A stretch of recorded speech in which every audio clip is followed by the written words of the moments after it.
nandito sa atin ngayon yung Yi Mirror Dash Camera. Okay, so una sa lahat, ano yung special dito sa dashcam na to compare dun sa iba pang dashcam na nireview natin sa channel na to. So, unang-una sa lahat, mirror to. Kaya nga, Yi Mirror Dash Camera. So, kinakabit siya dun sa salamin sa harap ng kotse para yun na rin ang magsilbing dash camera mo. At the same time, dun mo rin makikita yung view ng camera na nasa likod. Okay, mamaya makikita natin yan. Okay, so ito itsura niya guys. No? Meron siyang screen sa gitna. Touch screen yan guys.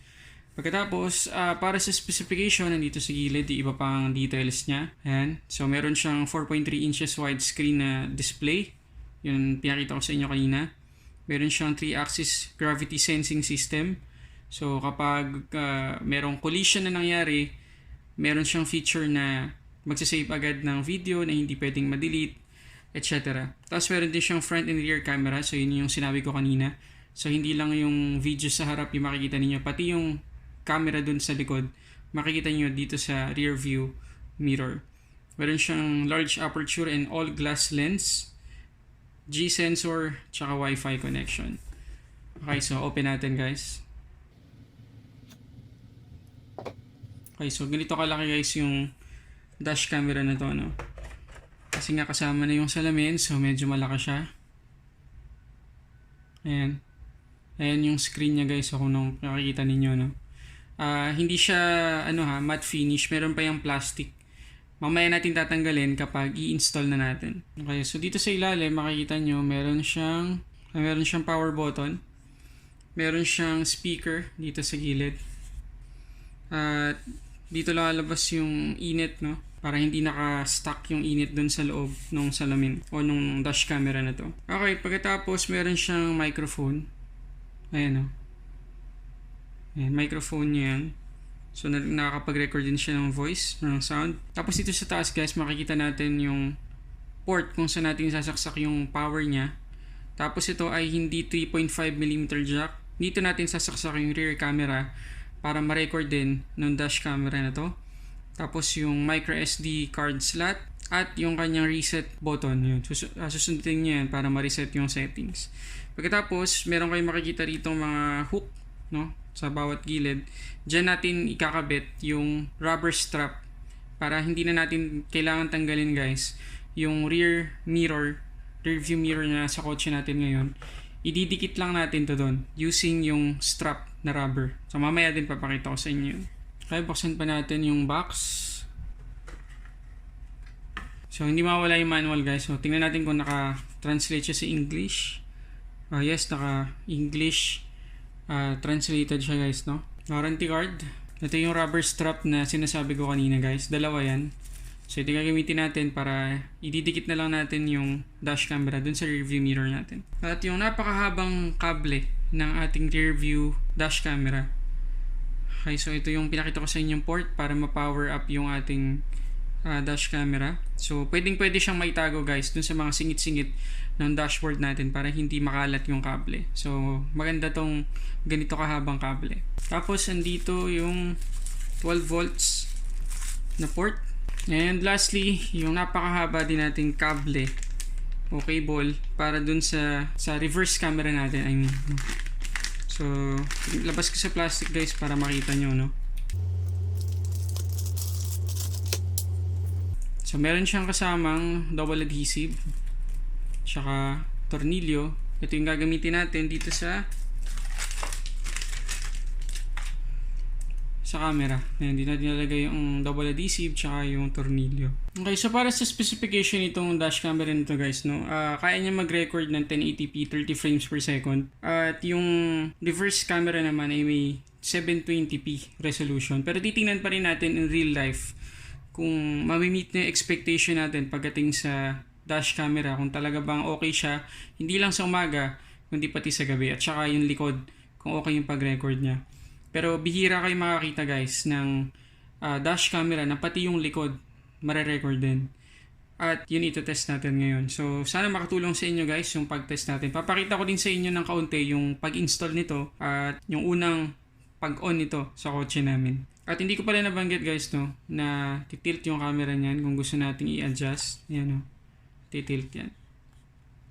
Okay, so install natin guys.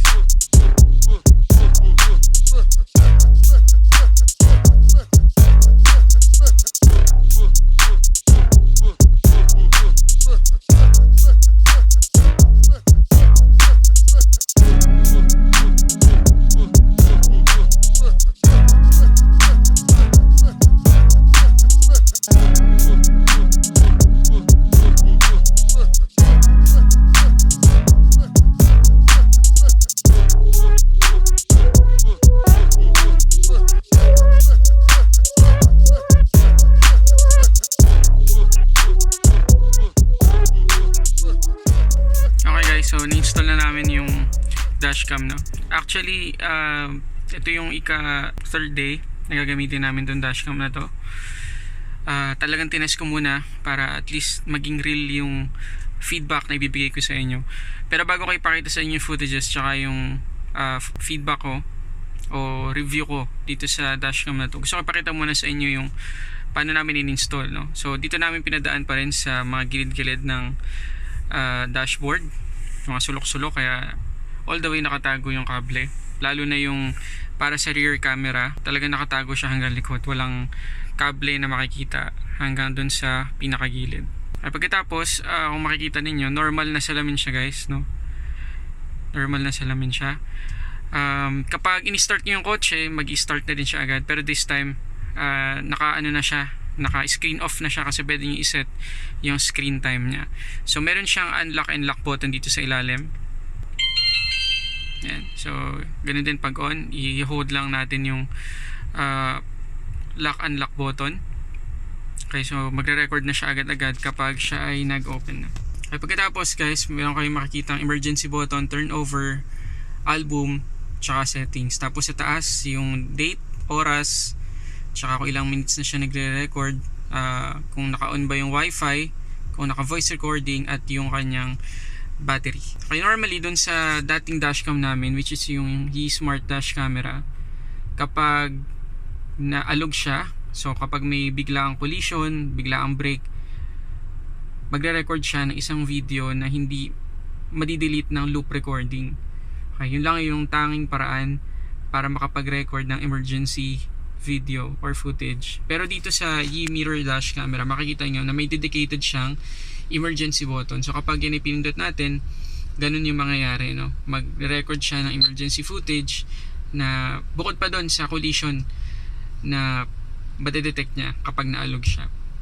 Kaya dito naman sa turnover, pwede nating iset yung makikita natin sa screen kung gusto natin yung rear camera. Kung gusto nating parehas nakikita, ito yung rear, ito yung front, or kung gusto nating front lang. Tapos yung album, syempre dito natin makikita lahat ng na-record na footages, yung front, tsaka rear footages. Tapos sa settings, normal naman guys, kasi katulad pa rin ng mga dating dashcam na review natin, nandiyan yung image quality. Ang pinakamababang resolution na pwede niyang ma-record is 640 by 480, pero hindi ko yung recommend sa inyo.